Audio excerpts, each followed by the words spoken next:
G'day everyone. Hopefully you'll learn a lot in today's episode of the Coach Approach, where we're going to be talking about the skills matrix. So stick around.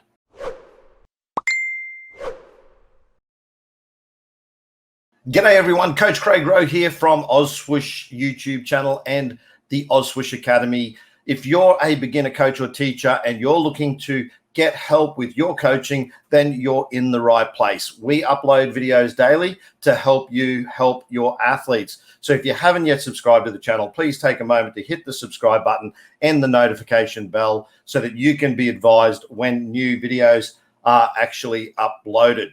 So in today's episode, we're going to touch on something we mentioned in our very first episode of the Coach Approach. I promised you that we would not only talk about a skills matrix, but we'll actually give you one. So here we are in this episode talking about the skills matrix. What is a skills matrix?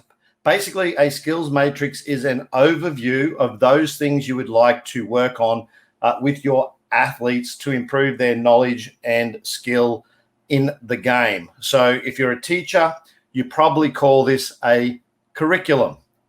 In sport, we like to call it a matrix. So in basketball, we have what we like to call 3 levels of development. So let's look at them. The first level of development we like to refer to at OzSwoosh as introduce. So we want to know when we're going to introduce a skill. Now, interestingly, with the skills matrix we'll share with you later in this episode, we look at age as a guide. Now, age is not always the best guide because you can have people at different ages that have different athletic abilities. So understand that while it is a guide, you may have advanced athletes who may be further along in the skills matrix. So introduce is the very first aspect of what we put in the skills matrix, is where we introduce our athletes to a concept and or a skill.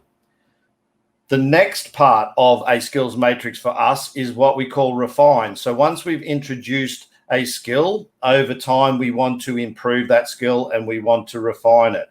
So we want to reinforce the teaching points. The last component we call mastery. So we want our athletes to develop a skill to a degree of mastery. Now, one of the things I'm constantly telling my athletes, even at a senior level, is that they haven't mastered anything yet. So what that means is they're still not masters of their body or masters of the skills that they need to execute. So mastery is pretty much where you deep dive and practice to the point that you are an expert in your craft. So examples of this would absolutely be guys like Michael Jordan, Kobe Bryant, LeBron James, and pretty much most of the guys that have made it to the highest levels of professional sport and or basketball in our case. So those guys are masters of their craft and masters of their body. So they've put in the time, effort, and work to develop over a long period of time to a point of mastery. So the simplest way I can put it to my athletes, and hopefully you can put it to yours, is you're either just playing the game or you've mastered the game. So if you're a master of the game, you are at a completely different level to everyone else. So those are the 3 phases of development for us: is we introduce, we refine, and we master. And as I said, age is only a guide. You really should focus on the ability of your athletes when you work with them. So one thing that I say is the best players don't just play, they actually master the game. Now, I recently spoke with Stein Jr., who actually spoke about this, and he also refers to what he calls the unseen hours. So the best athletes in the world actually train in the unseen hours. So we see them on court, but we don't always know what they do off the court. Kev Eastman, who I also interviewed in a recent interview, he said that he calls it the on season, that a lot of athletes, while people refer to it like spectators, say it's the off season. For athletes, when they're not playing, for many of them, it's actually their on season. It's when they're doing their unseen hours of work. So if you want a copy of our skills matrix, I'm going to tell you now how you can score yourself a copy. To get yourself a copy, all you have to do is email me here at OzSwoosh, and the email I'll put up on screen and also in the description, info@ozswoosh.com. If you email me and you just ask nicely for a copy of our rookie skills matrix, I will send you a copy to help you see our structure.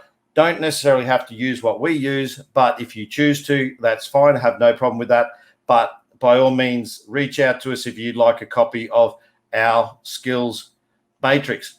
And so that's another episode of the Coach Approach. Join me again next week when we'll be talking about how you can praise your athletes to get the most out of them. And we'll talk about methods of casting a critical eye. So if you enjoyed this episode, as I said, feel free to give it a like. If you want to comment in the comments below about anything I've discussed here, if you have any questions, you can also throw them in the comments below, or feel free to send us an email if you want something answered in a future episode of the Coach Approach. And with that, that's it. Enjoy your week. I'll see you again next week, next Friday night. Make sure you check out all our other videos.